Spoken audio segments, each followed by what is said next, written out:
कराची में एमक्यूएम के कारकुन फहद जकी की नमाज जनाजा अदा कर दी गई। इस मौके पर ख्वाजा इजहारुल हसन ने मीडिया से गुफ्तगू की। आइए आपको सुनवाते हैं। तो ये कि कल दो वाकयात ऐसे हुए हैं जिसमें हमारे कारकुन कामरान भाई जिनके ऊपर फायर किया गया और जिनके कान के पास से गोली छूती हुई गुजर गई और अल्लाह ताला ने उनको बाहिफ्ज़ रहमान रखा।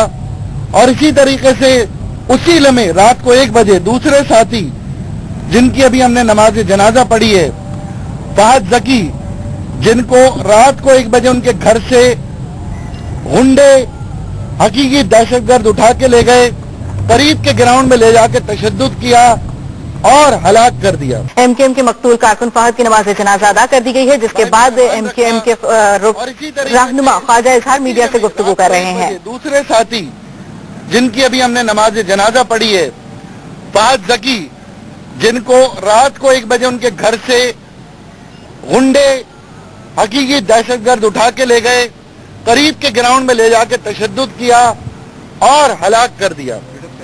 अब बताइए, क्या ये बात मामूली बात है?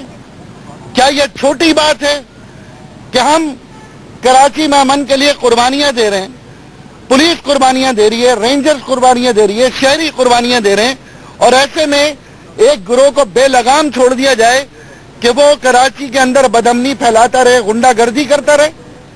मैं वाज़ेह तौर पे ये कहना चाहता हूं और वाज़ेह तौर पे मैं अपनी जमात की जानिब से ये पैगाम देना चाहता हूं कि ये वो इलाका है जो PS 127 है, जहां से हमारे एक MP है, उन्होंने अभी अपनी जमीर जागने के नाम पर दूसरी जगह हिजरत फरमाई है।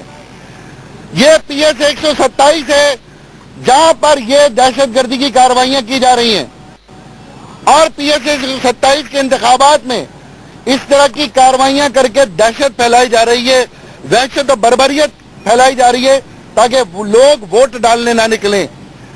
आज फहद जकी भाई की जो लाश, जो खास तौर पे इनकी हलाकत हुई है, ये कराची के अमन पे बहुत बड़ा सवालिया निशान है, और इस सवाल का जवाब हमें सूबाई हुकूमत से भी चाहिए, कानून नाफिज करने वाले इदारों से भी चाहिए, और खास तौर पर हमें इसका जवाब वजीर आजम नवाज शरीफ साहब आपसे भी चाहिए। जब कराची अमन के लिए आप तमाम तरक्याती कामों के जब आप इफ्तिताह पे जाते हैं वजीर आजम साहब, तो कराची अमन का क्रेडिट लेते हुए आप 1 मिनट देर नहीं करते। आपका पहला जुमला ये होता है कि कराची में आपने अमन कायम कर दिया। तो आज मैं आपको ये बताना चाहता हूं कि आज जो फहद जकी हलाक हुआ है, ये भी किसी हसन नवाज से कम नहीं है। कराची में इस वक्त ख्वाजा इजहारुल हसन मीडिया के नुमाइंदगान से गुफ्तगू कर रहे हैं। ये भी किसी हसन नवाज से कम नहीं है। इसकी जिंदगी भी उतनी कीमती है जितनी हुसैन नवाज की थी, जितनी हसन नवाज की है।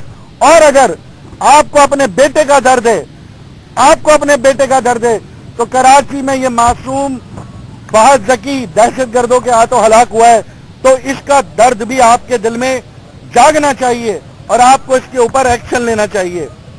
मैं इसके साथ साथ वफाकी वजीर दाखिला चौधरी निसार अली खान साहब की भी तवज्जो मबजूल कराना चाहता हूं कि आपकी पैरामिलिट्री फोर्स बहुत कुर्बानियां दे रही है, लेकिन यह जानना जरूरी है कि एक तरफ आप कराची में मुसलसल कुर्बानियां देके अमन कायम कर रहे हैं, एक तरफ ये मुट्ठी भर दहशतगर्द लोगों को हलाक करने का आगाज कर चुके हैं। ये दोबारा से कत्लेआम का आगाज हो गया कराची में, और इस कत्लेआम के नतीजे में फिर रद्द-ए-अमल, इश्तियाल, गम और गुस्सा, फिर उसकी जिम्मेदारी किस पर होगी? लेकिन हम मुत्तहदा कौमी मूवमेंट की जानिब से पुरअमन तरीके से आपसे अपील करते हैं कि खुदारा हमारी बात सुने। ठीक है, इस वक्त एमक्यूएम ज़ेर-ए-ताब है। इस वक्त आप एमक्यूएम की बात कोई भी नहीं सुन रहा, ना मीडिया तवज्जो दे रहा है, ना हुकूमत हमारी बात सुन रही है, ना ही हमारे अमन अमान कायम करने वाले इदारे हमारी शिकायतों पर गौर कर रहे हैं। लेकिन गिरने वाली लाश का नोटिस लीजिए खुदारा, भूल जाइए कि यह एमक्यूएम का कारकुन था। यह पाकिस्तानी शनाख्ती कार्ड रखने वाला एक शहरी था जो कि हमारे शहर में हलाक हो गया। हमारी जिम्मेदारी बनती है, तमाम जमातों की जिम्मेदारी बनती है कि हम सिर्फ उसके जनाजे में शिरकत ही ना करें, उसके लिए इसाले सवाब ही ना करें, बल्कि उसको हलाक करने वाले दहशतगर्दों को भी बेनकाब करें। बहुत शुक्रिया।